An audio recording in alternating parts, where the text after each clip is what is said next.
All right, happy Saturday and welcome to the Countless Vlogcast. I'm your host, Justin Rich. My guest today is fantasy author, particularly grim fantasy author, Allan Batchelder. I'm going to bring him right in. We'll talk books, talk his series, and hope you guys enjoy it. All righty. All right, good afternoon. How are you today? I'm good. How are you? So tell us a little about yourself. I am an author, obviously, but also a professional actor. I have been for 35 years or so, and between musicals and Shakespeare, and then a lot of commercial work on television. And I was a stand-up comedian for 9 years, doing the Pacific Northwest comedy circuit, if you will. And I pay my mortgage by teaching. I teach impressionable young minds horrible things. Uh, That, that's wonderful. So how does your creativity all come together in books? So you said you like do a little comedy, you do a little grim fantasy, right. you do a little acting too. So how does that all come together in your creativity? That's interesting. Well, they say there are only a few real stories, a few different stories in the world, and I think what makes those few different kinds of stories unique are our personalities, who we are, what we bring to the story, and our personal life histories. So if you're telling a story about an orphan boy who grows up to become king, and I don't, by the way, that's not my story, but how do you make that different from every other story about an orphan boy who grows up to become king? You bring your own personality to it, your own wealth of life experience, because you are what makes your story unique, I think. Great, great. So when did you start writing, and how long you been writing for, like professionally? Like when did you start like scribbling, and when did you start being a professional like author? So I started scribbling in middle school. I remember being given a short story assignment. We were supposed to go home and write 2 or 3 pages, and I came back with 27 the next day. So, and I just really enjoy it. You being able to imagine a world and put it down on paper and share it with other people. And as I've gone through life, I used to write Shakespeare style sonnets for people as opening night gifts in plays I was in.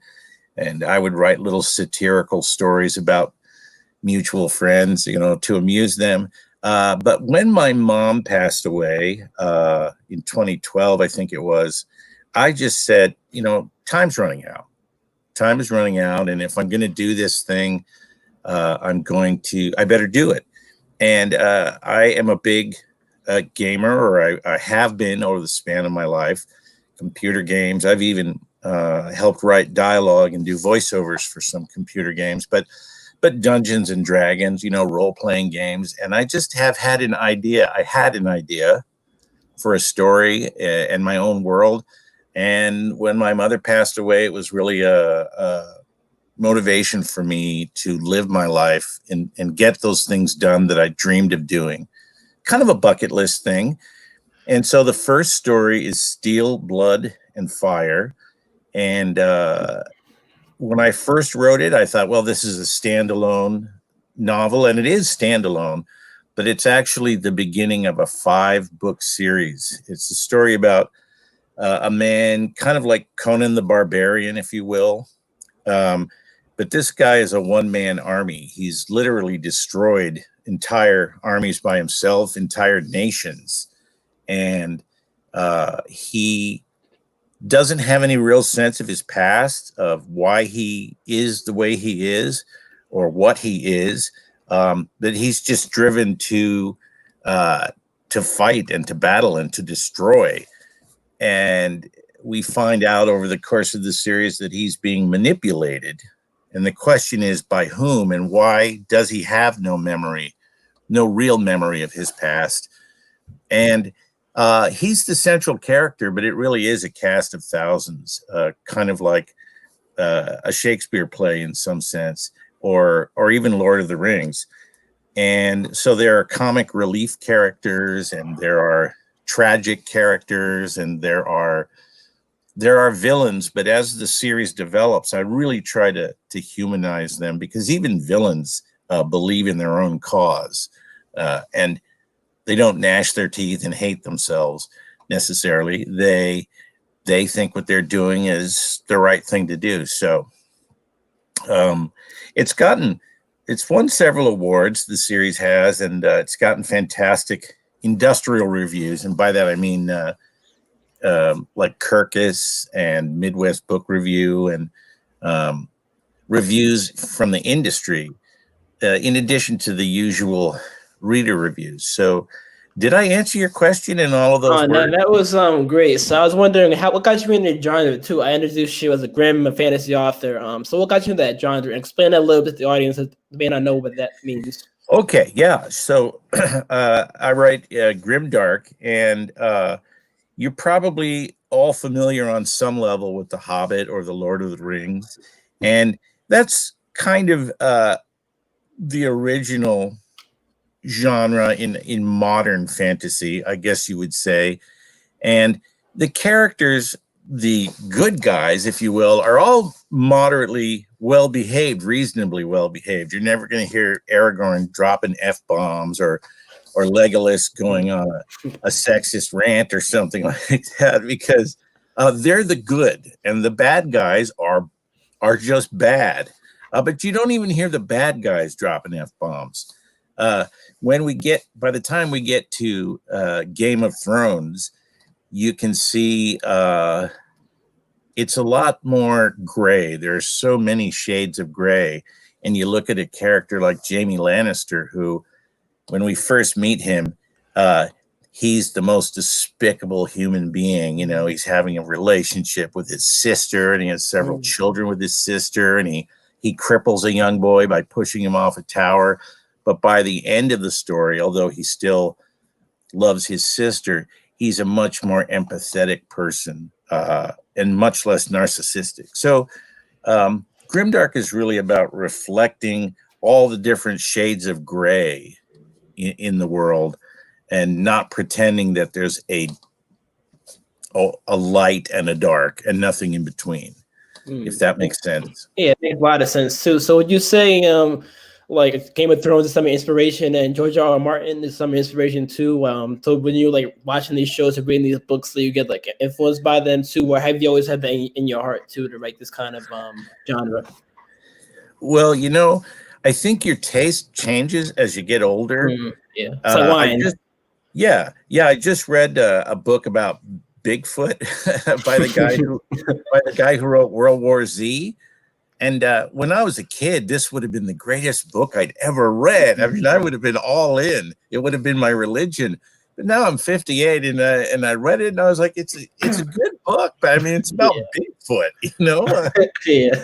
Your taste changes, and I mean, you know, look at the world we're in today. It's so hard to navigate and be a good person and do the right thing, because it's just everything's turned upside down. Yeah, it's hard, like you said too. It's like even being an artist too, is like you want to write what you want to write too, but you have to think of the audience too, though. I mean, who's your audience when you want to think about that too? And do you write for your audience? Or you write for yourself too, from when you first started like, in your series to like now too, and as you've grown as the author? You know, you raise a fantastic question, because if you spend too much time trying to please an imagined audience, you're not going to be able to create it all, not in a genuine and authentic way. I mean, I can't make people that I've never met happy, right? So I think initially you have to start with yourself. If you're a musician, you have to write music that you like. If you're a chef, you have to cook food that you would love to eat. And if you're a writer, I think you have to write for yourself. And it's a leap of faith. You trust that there are people out there who will go, yeah, I get what this guy's going for. I can relate. I understand. And then eventually you do develop a fan base. I have a fan base, and you start putting little Easter eggs in, or little gifts into the story to sort of reward your readers and, you know, fulfill their needs as well. But I think initially it has to come from you, and it just has to be something that you need to do. Great. So, you seem like a very much so like a self-starter and like an efficient self-starter. Can you consider yourself self-published, more self-published, or published author? Like, from the beginning to like now, were you like So, self-published or did you use a publisher? yeah, so I started out, I was self-published through the Kindle program on Amazon, but I eventually found myself in some Facebook groups with other authors, independent authors, and they hooked me up with a publisher. Um, my second publisher, actually, because I had a real small press publisher from the get-go, and that didn't work out. So I'm with Crossroad Press now, and it's a really great place to be. They've got some fantastically famous authors like Clive Barker, for instance, and Brian Lumley, and some great horror novelists. But yeah, I'm published now, and it's much better that way. It's great to be part of a team. So, talk a little about that now, because I know authors out there, especially in the quarantine lockdown, they're like writing their books now, and not sure which way to go to. I talked to like many authors like during this time too that said they're like self-published, but it's like tough. So, what's different for you, self-publishing and like publishing? What's that like stands out? What's that spark that you got between you and that publisher that makes you really like stick to that? Well, it is tough right now. You would think that during a quarantine, people would read more and they would buy more books in e-format, but it doesn't seem like people are rushing to read, and it's tough for writers too. And other artists. I've read posts from so many people on social media. I just can't do anything right now. My head is not in a good space. But I think when you finally find a publisher or they find you, because I was recommended to Crossroad Press by a couple of authors, I think that it does boost your confidence, and it certainly boosts your cred in a certain way to have their logo on your book. And they do a lot of the formatting, and they do a lot of the small detail work that is annoying. You know, And when you start out self-published, you're responsible for everything. You've got to find a cover artist, and you've got to format your book, and you've got to proofread it 50,000 times. And when you have a publisher, you get some help with that. That's great. Yeah, can you speak a little more on that too, like in terms of like budgeting too? Because like a lot of times people really aren't sure though. Like you can Google search this too, but like we have expert now too, because you've been through like the like a rigmarole for like years now, so you understand the experience too. So if you give a little advice to somebody out there just looking for a publisher too, in terms of like budgeting and like cover and all that too, that'd be great. Yeah. So I have a former student who's written a fantastic novel, but she, right out of the gate, she wants to find a big house publisher, or nothing really. That's her proposition, all or nothing. And so that's really, really hard to do. That's like hitting a home run your very first time in the big leagues. Like Ken Griffey Jr. did it, I think. But Oh yeah, you don't just step up to the plate and knock it out of the Speaking park. of, it's back too. Baseball's back too. It's great. Yeah, I'm kind of excited. I mean, I can't It's go. weird. It was weird. Though. It's weird watching it. It was weird watching. Like the guy watching Yankees. Some Yankee fans who's watching it on like TV with no fans in the stadium. They like virtual fans too. So it was weird though. But, Yeah, and how is that stuff going to go in the record books? You know, I don't even know. Like, what did they can't even like. What if somebody hits like a home run? If like there's no fan can catch it though, nobody's gonna sell on eBay anymore. So it's like different experience though. Like I don't know. Well, it's interesting though during this time though. It is a very strange world we live in. But what are some of your present goals in this time too, in terms of the writing, marketing, or maybe like a hobby you're working on now that you may like expand on? Well, I of course have other books that I'm working on in various stages, just sort of the conceptualizing stage, or I'm about 12,000 words into another book that has nothing to do with my first series. My next book imagines Shakespeare sailing to the New World in Jamestown at the start of slavery, in 1619. And so there's a lot of historical stuff going there. It's kind of historical fiction, except he runs into a monster.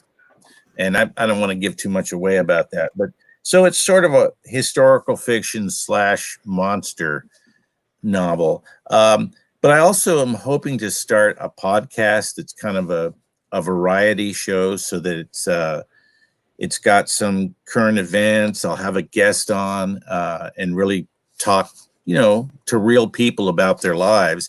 But it also will have some comedy and some, because I'm a voice actor too, so I do, goofy voices and silly things like that. It's just meant to be entertainment, but I want to fit books into it too. So I am a kind of a restless person. I'm always looking for something to create, some sort of creative endeavor to be involved in. Otherwise, I feel like I'm just sort of turning into a fungus. Yeah, that's my next question was. Like the quarantine doesn't seem to affect you at all, too. Like you seem like this, like the Reddit like role too. So it's like when you first started like the quarantine lockdown, did you feel like you weren't as creative as you like usually are, or did you feel like the same, or like did you be more creative? I definitely felt lost for a little bit, because I teach, I teach middle school students, and I did feel lost. And frankly, I mean, without getting too political, I felt lost since 2016. Like, Yeah, we can relate to that. Like I stepped through the mirror into, Neverland or you whatever. watched Twilight Zone, Twilight Zone, like the Matrix. It's like that. Yeah, exactly. I mean, everything that I thought was good is bad, and everything that I thought was bad is good. And I don't even know up from down anymore. Oh, yep. So that really made it hard for me to finish the 5th book in my series. I was cranking about my books are long. They're like 140,000 words, and I was doing about one a year, but it took me 3 or more years to write book 5. It was really hard to get done. And people joke about George R.R. Martin finishing Game of Thrones, or there's an author named Patrick Rothfuss, and people have been waiting for years and years for the next book in his series. But I could totally relate now. You just get into a weird headspace where you can't create, and it's not writer's block at all. It's just this kind of malaise, like the world sucks. Yeah, I can relate to that too, because I do like poetry, I do videography, I do this vlogcast, and I do other like creative stuff too. I'm just like some days I'm just like I don't just want to do anything too. So I do sub teaching too. So I was doing that now, and I was like, all right, I'm moving forward in my life now. I'm thinking my next step to it, and bam, it hits you though. So it's like you gotta adjust though. You gotta adjust to your own too, because you can't rely on people. It seems, And So you want to leave something behind, right? Yeah, of course. Yeah. So, who is your audience? Who do you want to expand to, like in terms of Grimdark fantasy too? I know that's like a subgenre, but in terms of like demographics and age and all that too, who's like your audience that you're like your fan base, and then who you want to expand to if possible? Well, I've written in my advertisements and things that I don't recommend the books for anyone under, say, 17. Because there's, language and mature situations and violence and whatnot.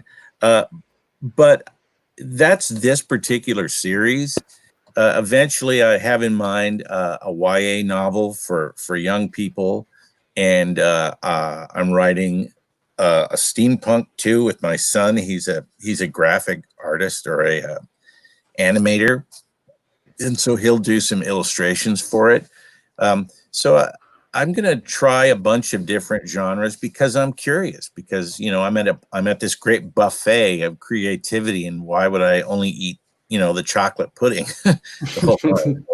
I'm going to try as many different things as I can, and some people will like it and some people will hate it. I remember when Chris Cornell from Soundgarden was, he did a song with Timbaland. Do you remember that? Yes. He did a whole album, and he got slammed by a lot of people.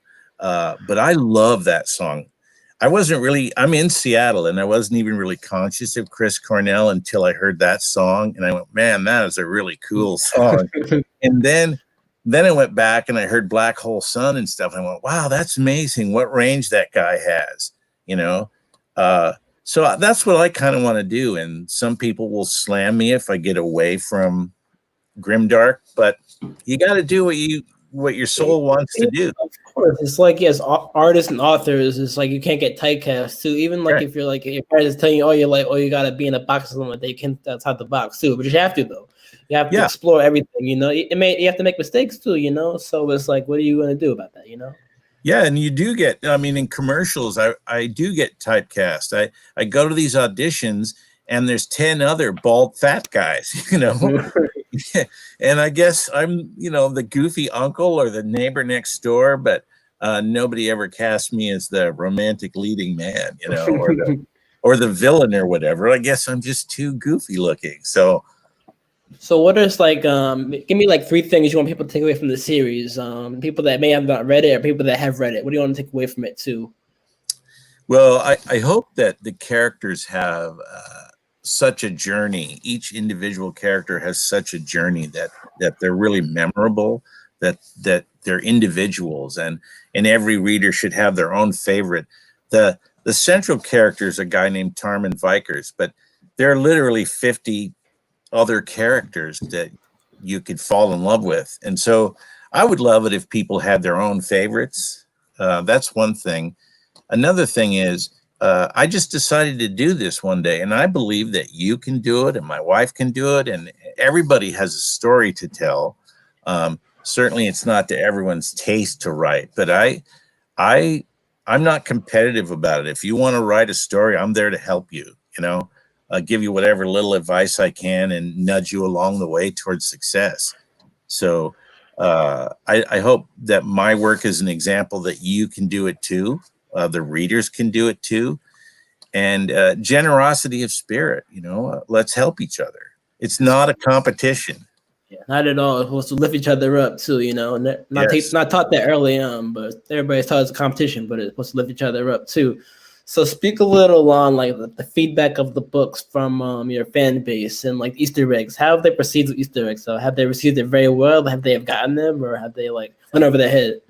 A Without giving too few. much away. Without giving too much away. No, I mean, I put so many Easter eggs. You do it sometimes just to keep yourself engaged. You know, you play little practical jokes on yourself, but I have little references to tons of other authors like Lewis Carroll and Edgar Allan Poe, and there's probably 1,000 little obscure Shakespeare references across all 5 books. And book 2 is a Shakespeare quote, "As flies to wanton boys." So there are lots of those little things in there, and sometimes I've incorporated or written characters based on people I know on purpose, and I've told them, hey, this is a character about you. One time I went to a charity auction and I auctioned off the right to appear in one of my books. In book 3, I wrote a bunch of characters and killed them off in a gruesome way, and that generated $500 for this charity. So so you might find yourself being decapitated or something in one of my books. Great. So, being an experienced author and like having the series out there, could you give advice out there to young authors out there and like struggling authors, like in the time now? Well, you know, yeah, it's an interesting question because Stephen King has given advice, and all the big authors do, and they say things like read every day, which I agree. But another thing that I've learned is a lot of people give themselves a word goal, like I'm going to write 500 words a day or 2,000 words a day. And what I say is even one sentence is more than you had yesterday. If all you can crank out is one single sentence, you're still moving towards your destination, just at a slower pace. So I would say, you know, do that at least put down one sentence and move forward. Don't beat yourself up if you're not writing or keeping up with other people. It's your own personal journey. I do think it is important to check out other books by other authors in your genre, and not even necessarily the famous writers like George R.R. Martin, but people at about your level of experience. You know, what can you learn from other beginners? Because again, the collective, of all of us put together is so much more experienced than any one person, you know?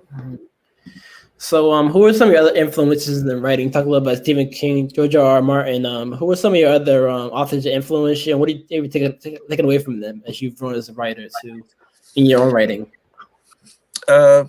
I am a big fan of Charles Dickens and Edgar Allan Poe, and I read all of the Lovecraft stuff early on. And when I was a boy, I would just read whatever my dad had just finished. I don't know why. Maybe I was trying to make him happy, or but if he read the Conan the Barbarian books and tossed them aside, I would immediately pick them up and start reading them. Or if he was reading John Carter of Mars by Ray Bradbury, I would read those books because he had read them. So that's kind of how I got hooked. But in terms of authors around my level or slightly above, I've read a lot of Charles Phipps, and I'm drawing a blank here. Ben Galley's written a series called Chasing Graves, which is fantastic, and Nicholas Eames, of course. Mark Lawrence is another one who's very prolific. He's getting up to the top tier of fantasy writers, if he's not already there. So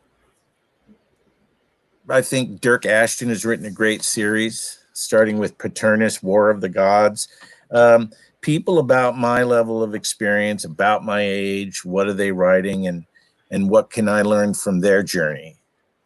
Great. So this is their time to like plug yourself too. If you want to show any books you have written, any books in the series, so people know where to look, social media, all that. It's okay, your time well, to plug. I don't seem to have a copy of the first book, but I've got the second and third right here stacked under my computer. So this is book 2 in my series, As Flies to Wanton Boys. You can see it's a big book. And book 3, Corpse Cold. I love that cover art. I love it. It's beautiful. Oh, you should see. It reminds me of Carrie with the hand sticking out at the end. Yeah, that's a great point. And actually, book 5 is my favorite cover. It's by Felix Ortiz, and it's a giant creature entirely made of dead bodies rising up out of a battlefield to attack our protagonist. But you can find my books on Amazon and Google Play and Kobo and Smashwords and Apple. I think they're available at Barnes & Noble, or you can go to Crossroad Press. But the first book is called Steel, Blood, and Fire. And it's been around for 7 years now. And I've just been so excited and humbled, really, by the response that it's gotten. In all of those years, I've only gotten one negative review. Wow, that's amazing. That's amazing. Yeah, from a person who didn't even finish the first chapter. So yeah, what do they know? What do they know? Yeah. I mean, you can't really review a play or a movie if you walk out in the middle. Exactly. So I feel okay about that. That's my story. Yeah, so I like to end my vlogcast with like a positive message from you to the audience out there. Anything you want to say to your fans, audience, people watching, that'd be great. Yes, I feel like, during these times, we as a people can keep each other afloat, can keep each other's spirits buoyed, and we can support each other. Obviously, we're not going to get tons of help from beyond. And so I hope that my work can inspire beginning writers, younger writers, or fantasy fans. And I'm certainly there to help. I'm down to help whoever would find my advice useful. All right. Well, thank you, Allan, for coming on and sharing your story about your series and everything. It's been a great interview. I really enjoyed it. Thank you. I appreciate it. All right. This has been the Countless Vlogcast with my guest, the grim dark fantasy author, Allan Batchelder. Thank you guys for watching. Make sure you guys follow Allan on social media. Go to his website, buy his books, support, and also subscribe to the Countless Vlogcast on YouTube. Thank you guys for watching.